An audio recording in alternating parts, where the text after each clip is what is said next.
Au lendemain du quadruple scrutin de ce 24 juin en Sierra Leone, les populations sont en attente des résultats qui seront publiés au plus tard le mardi 27 juin par la Commission électorale Electoral Commission of Sierra Leone.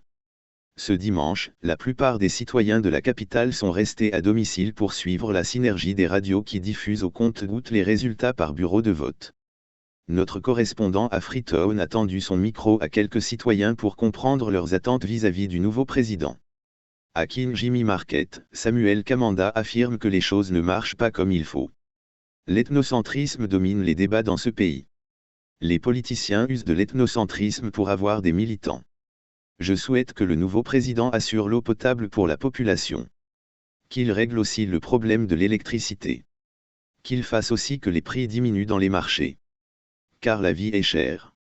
À Lightfoot Boston Street, Emmanuel, conducteur de taxi-moto, ajoute le prix du litre de carburant est élevé. Actuellement, le litre est vendu à la pompe. Le manger aussi est cher. Par exemple, le sac de poudre de manioc produit ici coûte plus d'1 million de lyons. Le pot de poudre de manioc est vendu à 4000 lyons. Je souhaite que le nouveau président revoie à la baisse le prix du carburant. À Clairtown, Mamadou Adama assure quant à lui qu'il n'est pas difficile de diriger le pays. Si le président assure l'eau, l'électricité et l'emploi. C'est tout ce dont on a besoin. À Kingston, Mohamed Ba sollicite que le président assure des logements sociaux car il y a beaucoup de pauvres dans le pays qui n'ont pas la capacité de se trouver une maison.